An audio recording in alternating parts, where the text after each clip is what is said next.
Hello and welcome back to another episode of Bedtime Stories. My name is Tracy and I am your host. Tonight we're reading chapter 2 of A Princess of Mars, the first book in the John Carter of Mars series by Edgar Rice Burroughs. I've got 4 of them and we're going to read all 4. But before I get started on this chapter 2, which is named The Escape of the Dead, I need to ask you a series of very important questions. Have you gone pee in the potty yet? Did you brush your teeth? Have you got your water next to the bed? Have you done your stretches? You got all that done already? Good job. Excellent.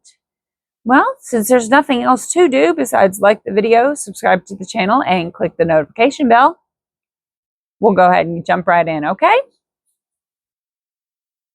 A sense of delicious dreaminess overcame me. My muscles relaxed, and I was on the point of giving way to my desire to sleep when the sound of approaching horses reached my ears. I attempted to spring to my feet, but was horrified to discover that my muscles refused to respond to my will. I was now thoroughly awake, but as unable to move a muscle as though turned to stone. It was then, for the first time, that I noticed a slight vapor filling the cave. It was extremely tenuous, and only noticeable against the opening, which led to daylight.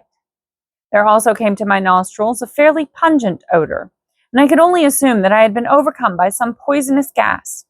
But why I should retain my mental faculties and yet be unable to move, I could not fathom.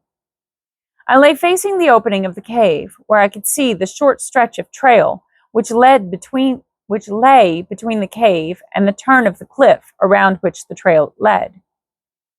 The noise of the approaching horses had ceased, and I judged the Indians were creeping stealthily upon me along the little ledge which led to my living tomb.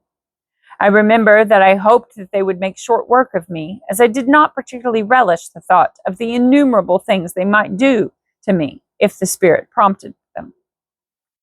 I had not long to wait before a stealthy sound apprised me of their nearness, and then a war-bonneted, paint-streaked face was thrust cautiously around the shoulder of the cliff, and savage eyes looked into mine. That he could see me in the dim light of the cave, I was sure, for the early morning sun was falling full upon me through the opening. The fellow, instead of approaching, merely stood and stared. His eyes bulged and his jaw dropped. And then another savage face appeared, and a third, and a fourth, and a fifth, craning their necks over the shoulders of their fellows, whom they could not pass upon the narrow ledge. Each face was the picture of awe and fear, but for what reason I did not know, nor did I learn until 10 years later. That there was still other braves behind those who regarded me was apparent from the fact that the leaders passed back whispered word to those behind them. Suddenly, a low but distinct moaning sound issued from the recesses of the cave behind me, and as it reached the ears of the Indians, they turned and fled in terror, panic-stricken. So frantic were their efforts to escape from the unseen thing behind me that one of the braves was hurled headlong from the cliff to the rocks below. Their wild cries echoed in the canyon for a short time, and then all was still once more. The sound which had frightened them was not repeated, but it had been sufficient, as it was, to start me speculating on the possible horror which lurked in the shadows at my back. Fear is a relative term, and so I can only measure my feelings at the time by what I had experienced in previous positions of danger, and by those I have passed through since. But I can say without shame that if the sensations I endured during the next few minutes were fear, then may God help the coward, for cowardice is of a surety its own punishment. To be held paralyzed, with one's back toward some horrible and unknown danger, from the very sound of which the ferocious Apache warriors turn in wild stampede, as a flock of sheep would madly flee from a pack of wolves, seems to me the last word in fearsome predicaments for a man who had ever been used to fighting for his life with all the energy of a powerful physique. Several times I thought I heard faint sounds behind me, as if some body moving cautiously. But eventually even these ceased, and I was left to the contemplation of my position without interruption. I could but vaguely conjecture the cause of my paralysis, and my only hope lay in that it might pass off as suddenly as it had fallen upon me. Late in the afternoon, my horse, which had been standing with dragging rein before the cave, started slowly down the trail, evidently in search of water and food.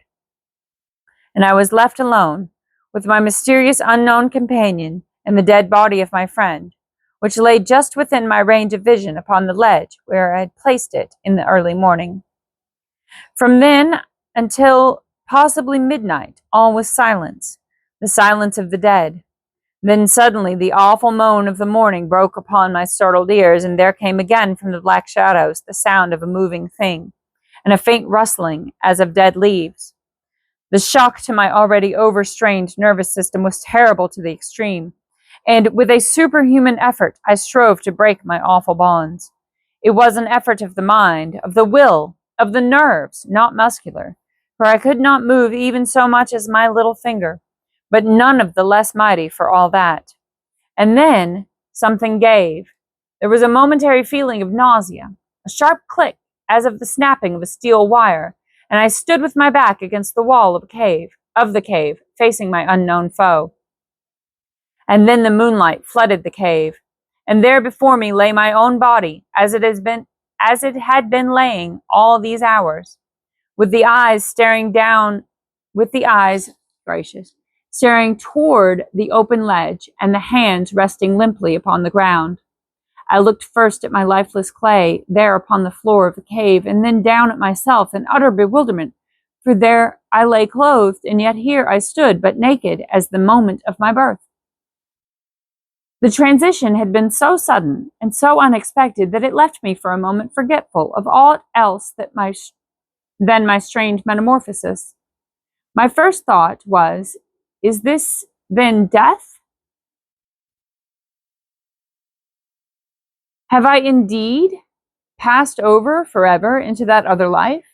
But I could not well believe this, as I could feel my heart pounding against my ribs from the exertion of my efforts to release myself from the antithesis,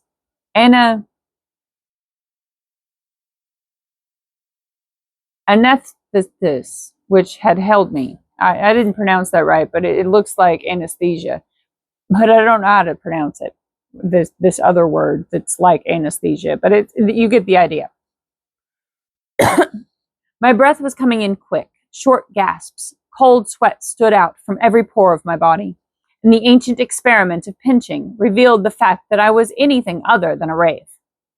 Again was I suddenly recalled to my immediate surroundings by a repetition of the weird moan from the depths of the cave.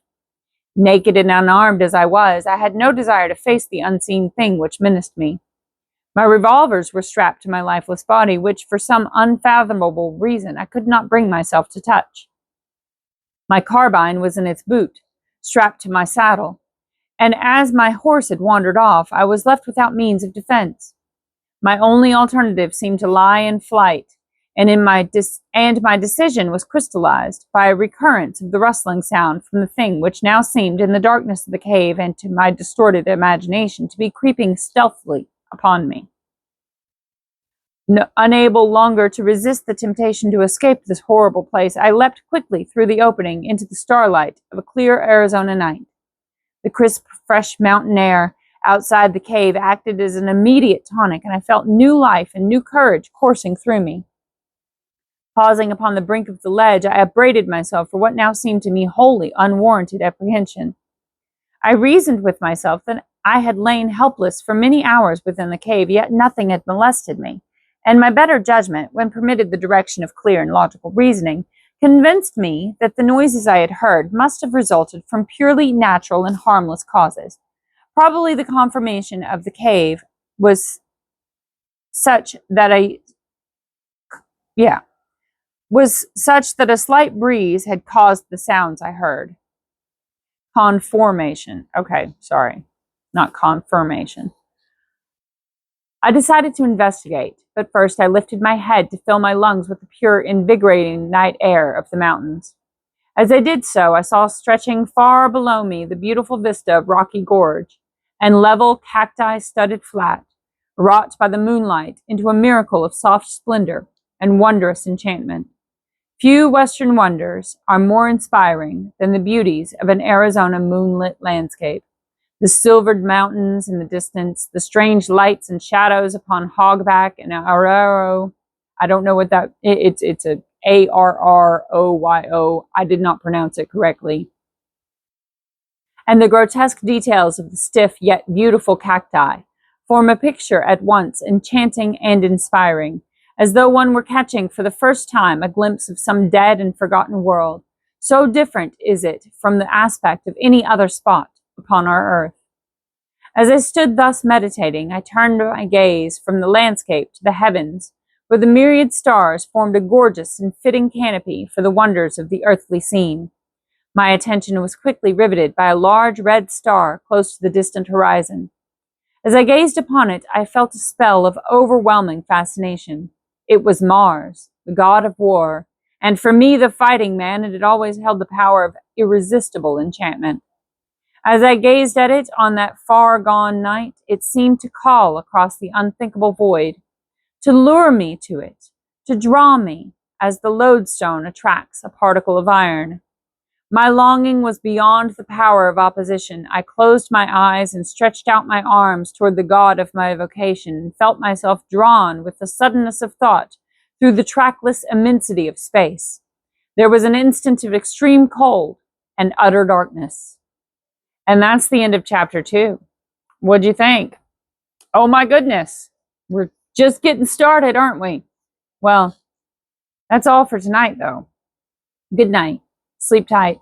Don't let the bedbugs bite. And if they do, you bite them back. I love you so much. Sweet dreams. Good night.